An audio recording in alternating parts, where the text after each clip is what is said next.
Ya como ustedes escucharon, vamos a hablar de la historia de Pablo y Silas. Y para eso, lo primero que yo quiero es que leamos la historia tal cual está en la Biblia. Alejandro, ¡pa! Arranca. Y el otro que va atrás de Alejandro se pone en fila ahí. Bueno, a mí me toca Hechos 16, Es que es el mío, tú sabes, ese está envenenado. versículo 16. Capítulos 16, versículo 16.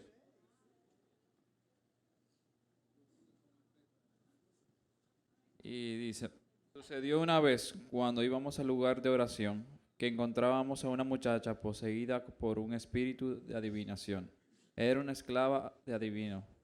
Daba a ganar mucho dinero a sus amos. Esta muchacha comenzó a seguirnos, a Pablo y a nosotros, gritando, estos hombres son servidores del Dios Altísimo y les anuncia a ustedes el camino de salvación.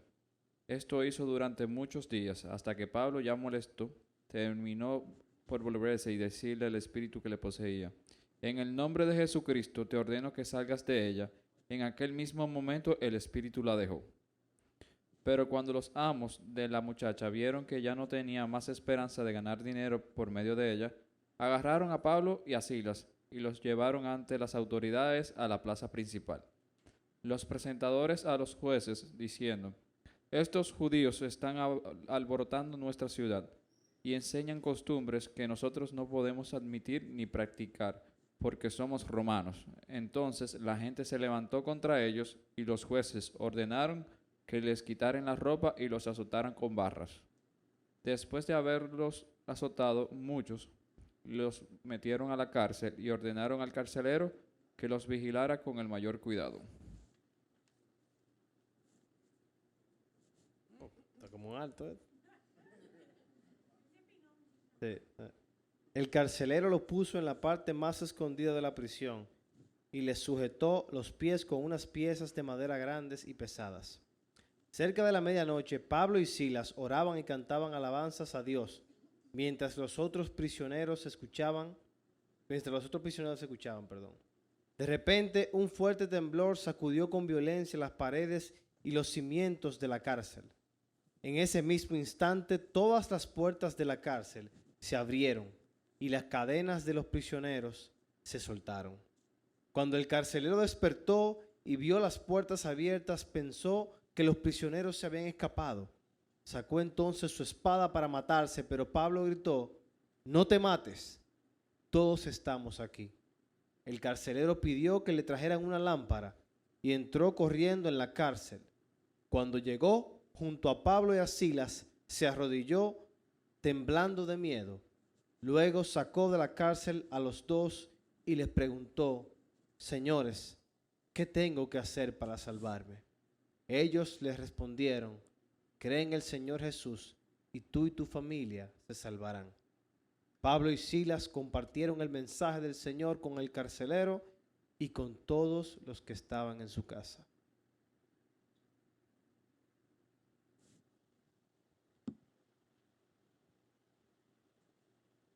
Y de una vez que le toca al otro. Ah, ok. ¿No está bien ahí? Ok. Suena platanero, pero yo también estoy un poco afectado ahí, ¿eh? Sí. Sí, yo tengo gripe, pero suena platanero, ¿eh? Está bien ahí. Ayúdame ahí, monstruo. Gracias. Ok. Dice, y él tomándolos... Ok. Y él tomándolos en aquella misma hora de la noche. Perdón. Hubo un fallo aquí, un error. Tú ves, si fuera la Biblia análoga no pasara, Sí. pero está bien. Esa iPad de la gente. Me dio el pastor que eso, él no va con eso. Ok, dice, y él tomándolos en aquella misma hora de la noche, les lavó las heridas, y enseguida se bautizó él con todos los suyos. Y llevándolos a su casa, les puso la mesa, y se regocijó con toda su casa de haber creído a Dios. Cuando fue de día, los magistrados enviaron alguaciles a decir, suelta a aquellos hombres. Y el carcelero hizo saber estas palabras a Pablo. los magistrados han mandado decir que se os suelte. Así que ahora salid, marchaos en paz. Pero Pablo les dijo, después de azotarnos públicamente, sin sentencia judicial, siendo ciudadanos romanos, nos echaron en la cárcel y ahora nos echan encubiertamente. No, por cierto, si no vengan ellos mismos a sacarnos. Y los alguaciles hicieron saber estas palabras a los magistrados, los cuales tuvieron miedo al oír que eran romanos. Y viniendo les rogaron, y sacándolos les pidieron que salieran de la ciudad. Entonces, saliendo de la cárcel, entraron en casa de Lidia, y habiendo visto a los hermanos, los consolaron y se fueron. Bien, esta historia habla por sí misma, pero yo voy a decir algunas cosas que llamaron a mi atención. La primera que vi es que ellos tenían una confianza en Dios, o sea, algo increíble. A los panas lo agarraron, según vimos en la historia. Ellos iban muy campantes, según vimos en la dramatización. Una muchacha empezó a molestarlos y él simplemente hizo lo que sabía hacer mejor. Oró para que la muchacha se estuviera tranquila. Pero ¿qué pasa? Al hacer eso incomodó a algunas personas en el pueblo, algunas personas que se beneficiaban del espíritu que atormentaba a aquella joven. Y lo que ocurrió luego de eso fue que lo metieron preso. No hubo un juicio, no hubo una sentencia como tal. Simplemente fueron con una queja. Mira, estos no son romanos y vienen a imponer sus costumbres a nuestro pueblo. Y seguro que el que estaba ahí dándole la querella le dijo, mira, y además estoy perdiéndome unas cuantas moneditas de oro porque el pana le echó fuera el demonio de adivinación, que era de donde yo y mi familia comían. El gobernador los metió en el calabozo, los metió preso, luego de haberle dado la verdadera pela, porque dice que lo encueraron y le dieron durísimo. Eso fue lo que leímos en la Biblia. Sí, le dieron la verdadera pela.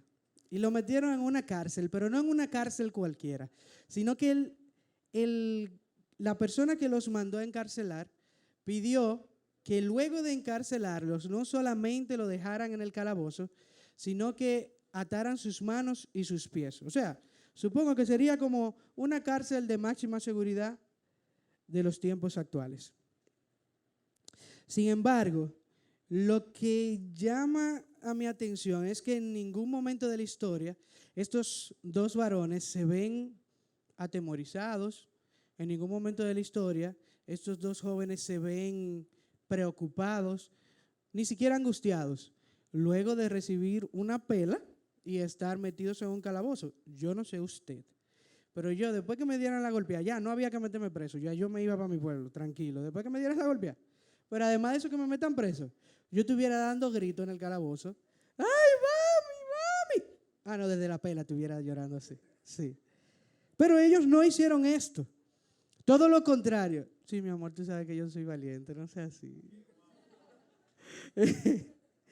No solo que no estaban angustiados, no solo que no estaban preocupados, no solo que no estaban llorando como estaría yo, sino que más aún están cantándole a Dios.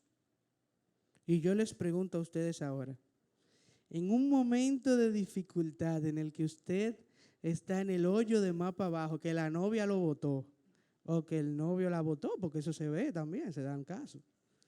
¿Usted se atrevería a, en medio de ese dolor, fajarse a cantar, eres mi amigo fiel? Está fuerte.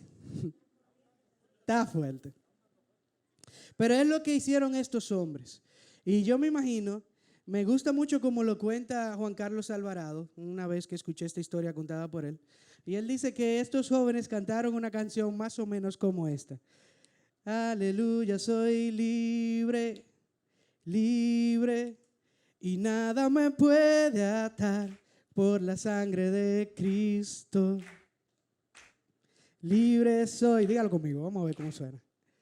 Aleluya, soy libre, libre, y nada me puede atar por la sangre de Cristo.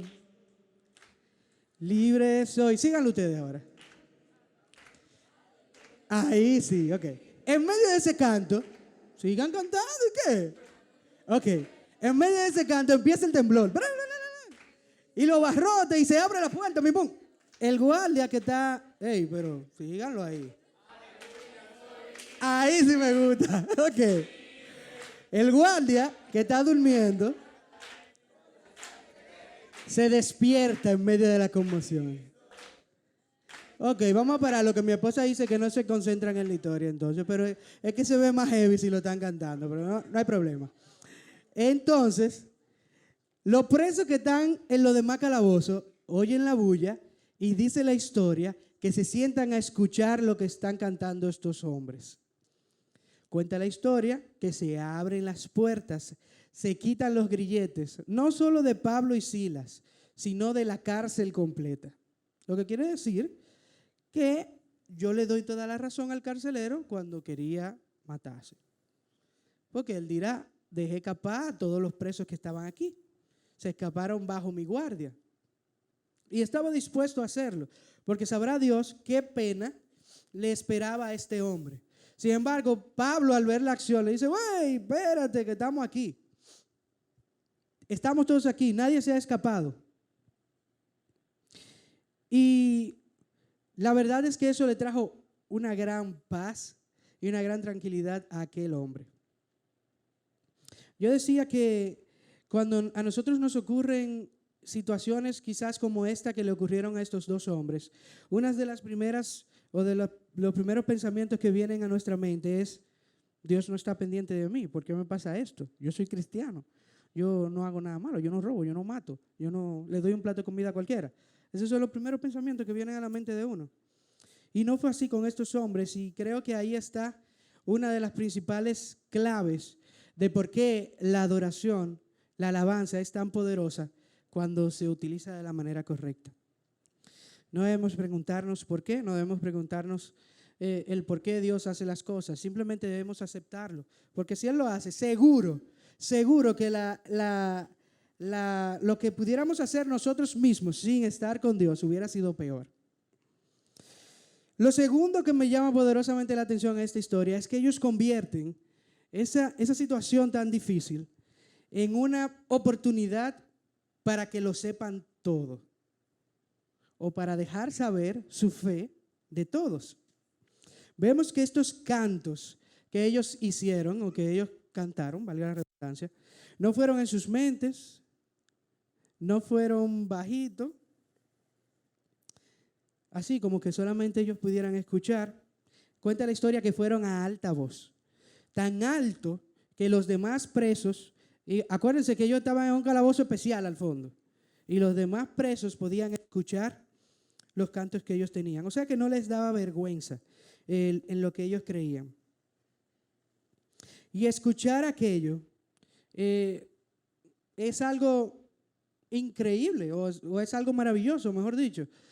Acuérdense que estamos en una época donde la razón por la que ellos están presos es porque están haciendo precisamente lo que estaban haciendo en la cárcel.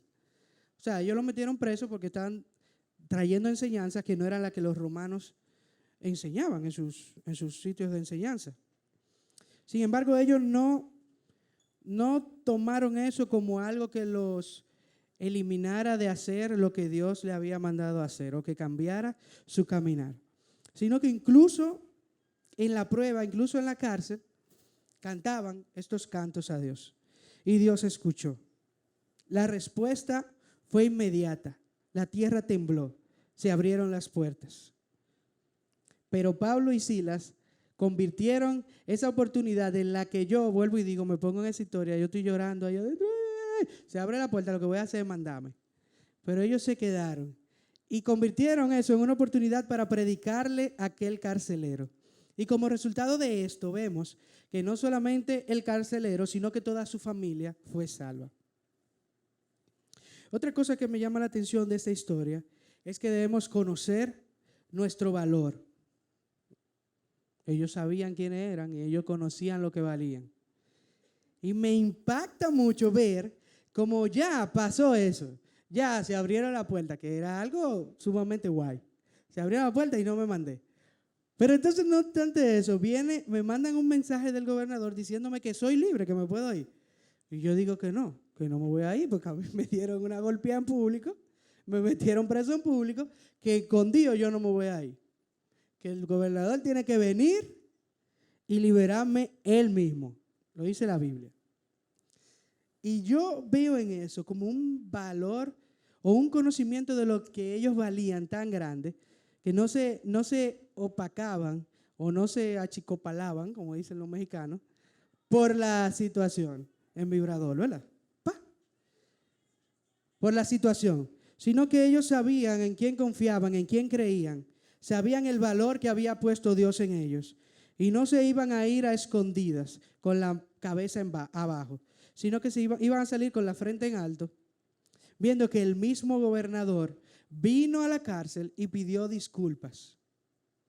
El mismo gobernador que los mandó a dar la pela. Hay poder en la adoración. Hay poder en la adoración, hay poder en la alabanza. Hay poder en confiar en Dios, en creer en Dios sobre todo. Otro ejemplo que quiero compartir con ustedes de lo poderosa que puede ser la adoración en medio de nosotros es la historia de Josafat. Y yo quiero que los próximos ministros que me van a ayudar con la lectura pasen adelante. Gracias. Voy a leer el lenguaje actual. Segunda de Crónicas 20, del 1 al 9. Oh my God.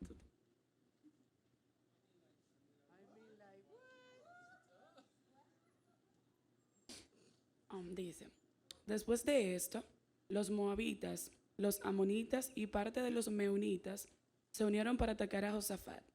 Los mensajeros de Josafat le dieron aviso diciéndole, un ejército muy numeroso viene a atacarte. Partió de Edom del otro lado del mar Muerto y ya está muy cerca en la ciudad de Engadí. Josafat, lleno de miedo, buscó la ayuda de Dios y para mostrar su angustia le pidió a todo su pueblo que no comiera. De todas las ciudades de Judá llegó gente a Jerusalén para pedir la ayuda de Dios. Al ver a la multitud, Josafat se puso de pie frente al patio nuevo que está en la entrada del templo de Dios, y oró así: Dios de nuestros antepasados, tú estás en los cielos y dominas a todas las naciones de la tierra. La fuerza y el poder te pertenecen. Nadie puede vencerte. Dios nuestro, tú expulsaste a todos los pueblos que antes vivían en este territorio y nos lo diste a nosotros, que somos descendientes de tu amigo Abraham. Este ha sido nuestro país y en él edificamos un templo para honrarte. Allí hicimos esta oración. Si en alguna ocasión nos castigas con toda clase de males y en medio de nuestras angustias venimos a buscarte a este templo, escúchanos y ayúdanos. Neuricioné.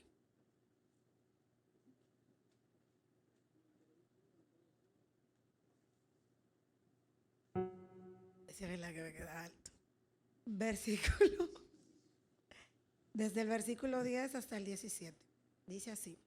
Cuando Israel salió de Egipto, tú no le permitiste que invadiera a los amonitas, ni a los moabitas, ni a los del monte de Seir, sino que lo enviaste por otro camino para que no destruyera a esas naciones. Mira cómo nos pagan ahora, viniendo a arrojarnos de la tierra que tú nos diste como herencia. Dios nuestro, ¿acaso no vas a dictar sentencia contra ellos? Nosotros no podemos oponernos a esa gran multitud que viene a atacarnos. No sabemos qué hacer.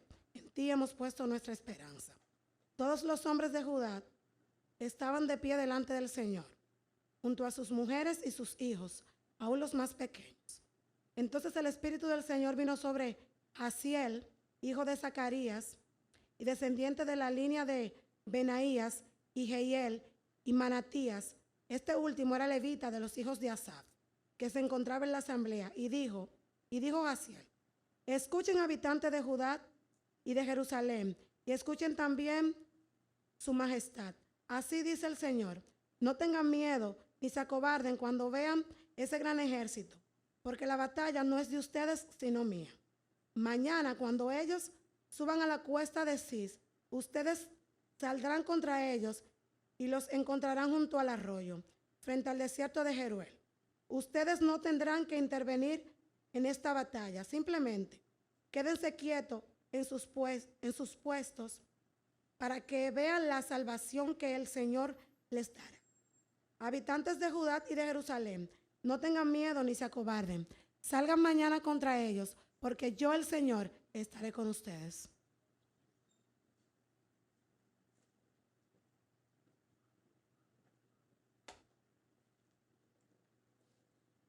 Versículos 18 al 25. Entonces el rey Josafat se inclinó rostro en tierra, y todo el pueblo de Judá y de Jerusalén hizo lo mismo en adoración al Señor. Después los levitas de los clanes de Coat y de Coré se pusieron de pie para alabar a viva voz al Señor, Dios de Israel. Temprano a la mañana siguiente, el ejército de Judá salió al desierto de Tecoa. De camino, el rey Josafat se detuvo y dijo: Escúchenme, habitantes de Judá y de Jerusalén. Crean en el Señor su Dios y podrán permanecer firmes. Créanles a sus profetas y tendrán éxito. Después de consultar con el pueblo, el rey nombró cantores que caminaran delante del ejército, cantando al Señor y alabándolo por su santo esplendor. Esto es lo que cantaban: Den gracias al Señor, su fiel amor perdura para siempre. Cuando comenzaron a cantar y a dar alabanzas, el Señor hizo que los ejércitos de Amón, de Moab y del monte Seir comenzaran a luchar entre sí. Los ejércitos de Moab y de Amón se volvieron contra sus aliados del monte Seir y mataron a todos y a cada uno de ellos. Después de destruir el ejército de Seir, empezaron a atacarse entre sí. De modo que cuando el ejército de Judá llegó al pueblo de observación en el desierto, no vieron más que cadáveres hasta donde alcanzaba la vista. Ni un solo enemigo había escapado con vida. El rey Josafat y sus hombres salieron a recoger el botín. Encontraron una enorme cantidad de objetos, vestidos y otros artículos valiosos, más de lo que podían cargar. Había tanto botín que les llevó 3 días solo para juntarlo.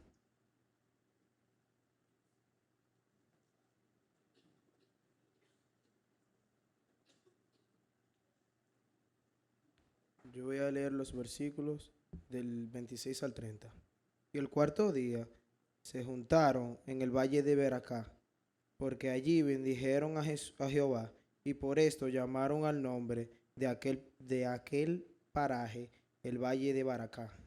Hasta hoy, y todo Judá y los de Jerusalén y Josafat, a la cabeza de ellos, volvieron para regresar a Jerusalén gozosos, porque Jehová les había dado gozo, librándoles de sus enemigos.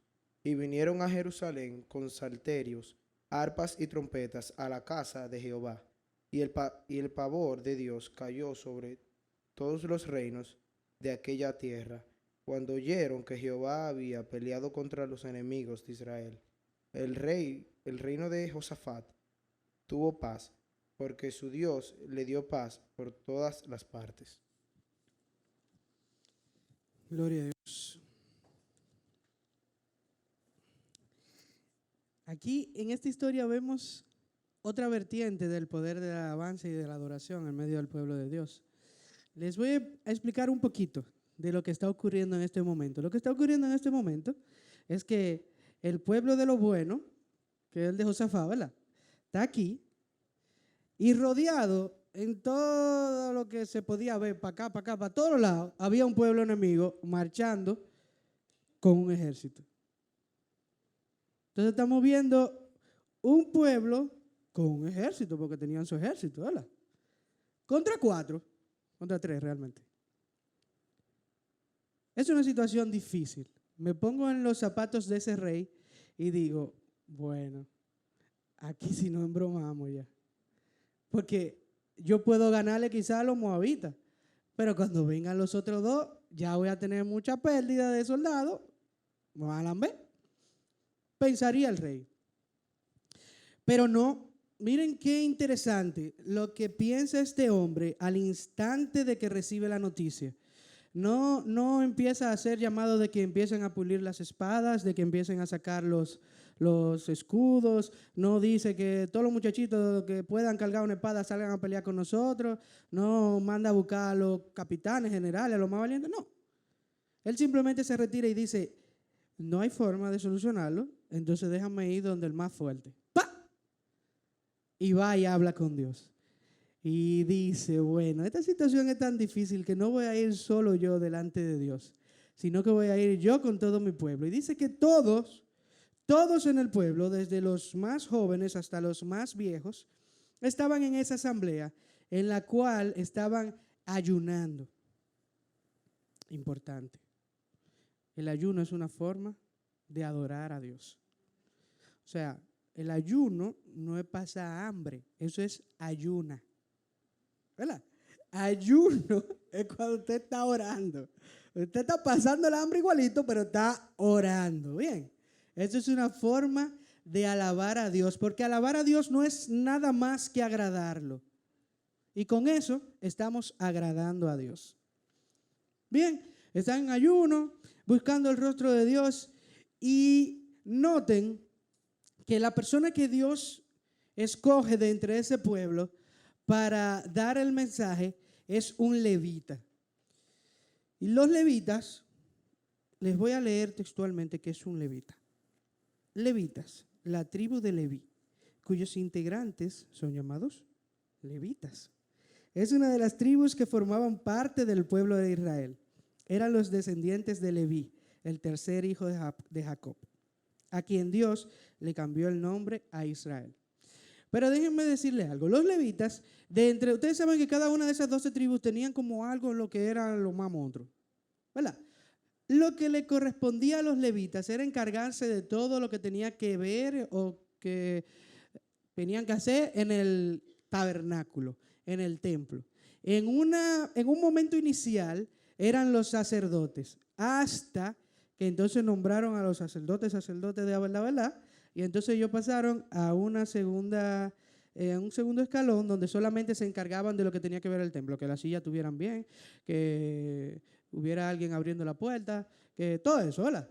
Pero especialmente en lo que tenía que ver con la alabanza y la adoración. Y eso es lo que quiero que noten. El Señor eligió a un adorador. Todos y cada uno de nosotros que somos seres vivientes, que respiramos, estamos llamados, fuimos creados con el propósito de adorar. O sea que usted, hermano mío, es un levita.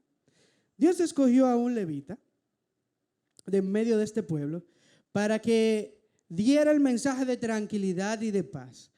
Porque yo me imagino que el rey en ese momento donde recibió la palabra de Dios diciendo que tranquilo, mi hijo, nada te va a pasar, ya, yo voy a resolver, estate tranquilo. Él respiraría. Está bien. Vuelvo y digo, en aquel momento todavía vienen los 3 ejércitos, eso no es menos real. En ese momento, aún luego de Dios haber hablado, los 3 ejércitos vienen avanzando para donde Él.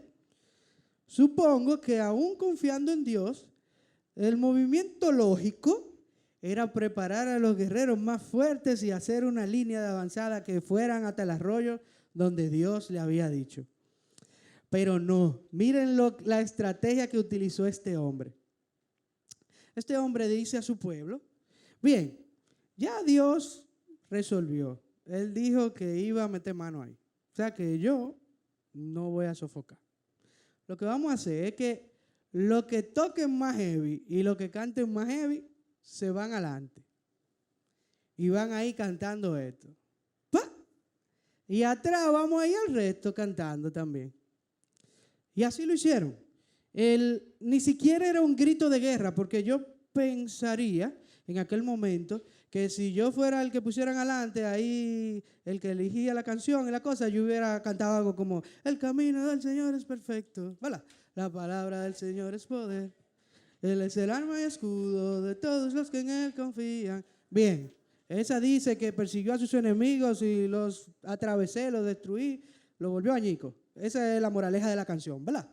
Yo hubiera ido cantando algo así, pero ellos no. Ellos iban cantando algo simple y llanamente de adoración a Dios.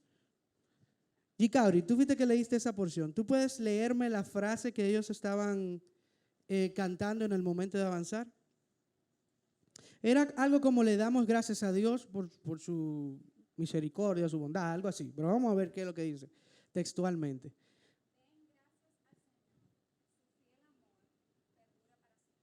Den gracias al Señor, su fiel amor perdura para siempre. 3 ejércitos caminando para arriba de mí con intenciones asesinas y yo dando gracias al Señor porque su amor es para siempre. Señor, es fuerte. Es fuerte. Yo me imagino que aquellos ejércitos, si hubieran escuchado ese canto, se hubieran explotado de la risa porque no era como un grito de guerra, no era como algo. Yo veo en las películas, Braveheart y cosas así, que cuando van a pelear, es como algo así, un estruendo, una bulla, ¡guau! Para que se asuste el otro, ¿verdad? No, ellos iban cantando una cancioncita suave. Pero ¿qué pasa? Que el Señor ya había resuelto, ya el Señor tenía todo lo que iba a hacer. Y entonces, hubieron 2 de los pueblos que se chocaron la mano. Ven, tú y yo vamos a hacer equipo. Y cuando se encontraron el tercero, se lo lambieron porque era 2 para 1. Era lo que iba a pasar con Josafat, ¿eh? Eso era lo que iba a pasar con Josafat. Pero ¿qué pasa? Que después que ya se acabó ese, parece que uno del otro pueblo le dio un codazo al otro por error y se armó la trifulca ahí de nuevo y se mataron entre ellos.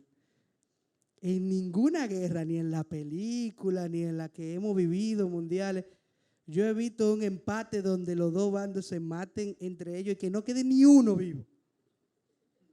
Dígame usted si ha visto una película en que eso pase, pero yo no lo he visto.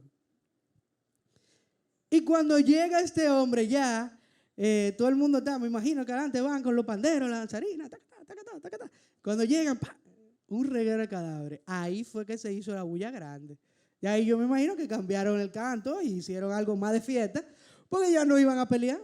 La pelea estaba resuelta. O sea, todos sus enemigos, todos y sin excepción, estaban muertos. Delante de ellos cuenta la Biblia que solo había cadáveres.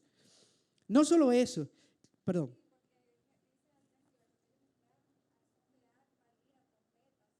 O sea, ya un escándalo. Se armó, pagamos el préstamo de Colo, todo el mundo con fiesta de una vez. Bueno, pues eso fue lo que pasó. Y cuando llegaron, vieron todo esto. Y no solo eso, señores, sino que la recompensa fue aún mayor. El Señor no se limitó solamente a limpiar toda la zona de los enemigos de Josafat, sino que el botín que ellos recolectaron fue tan grande que tuvieron que tardar 3 días. Todo un pueblo, recuerden que todo el pueblo marchó hacia la pelea. O sea que todo el pueblo iba cargando el botín para atrás. Y aún con la ayuda de todo el pueblo tardaron 3 días en moverlo todo. Fue mucho cuarto aproximadamente. O sea que Dios es fiel. Dios es fiel cuando nosotros le adoramos, cuando nosotros le servimos, cuando nosotros derramamos nuestro corazón en adoración delante de Él. Y créanme que no es lo que dicen las canciones, porque recuerden que adoración y alabanza no es cantar cánticos, es parte. Adorar y alabar es un estilo de vida que empieza desde la manera como hablamos hasta la manera como dormimos. Lo que pensamos, lo que decimos, lo que hacemos. Adorar es agradar a Dios con todo lo que somos. Entonces, el poder no está en las letras que estas personas iban diciendo. El poder estaba en la actitud del corazón de todos y cada una de las personas del pueblo que iban marchando confiados en Dios. Qué increíble esto. Qué mensaje tan poderoso. A mí me apasiona la adoración. Siempre me ha gustado. Pero cuando yo veo lo que se puede lograr con esta herramienta que Dios nos ha dado, o sea, es algo que deja sin palabras a cualquiera. Que simplemente con yo rendir mi corazón delante de Dios, voy a poder hacer frente a mis dificultades. Saber que aunque quizás no gane esta batalla, Dios me ha dado la victoria de la guerra. Saber que aunque esté preso por la tristeza, que aunque esté preso por el pecado, saber que si yo rindo mi corazón delante de Dios y derramo mi ser en adoración, Dios puede hacer temblar y romper todo lo que me oprime, todo lo que me apresa. Ver que Dios puede cambiar así, de una noche oscura a un día brillante, simplemente con cambiar nuestra actitud hacia Él. Así que mis hermanos, lo que quiero dejarle en esta noche, más que las dos historias, más que conocer qué tan poderosa es la adoración, lo que le quiero dejar en esta noche y que queda en sus corazones es que debemos vivir para adorar a Dios. Debemos vivir para alabar a Dios. Debemos vivir para agradar a Dios. Y todas estas cosas nos van a seguir. No es que vamos a buscar que esto ocurra. Simplemente es lo que va a ocurrir como reacción a la acción que nosotros hacemos al rendirnos delante de Dios. Que Dios les bendiga.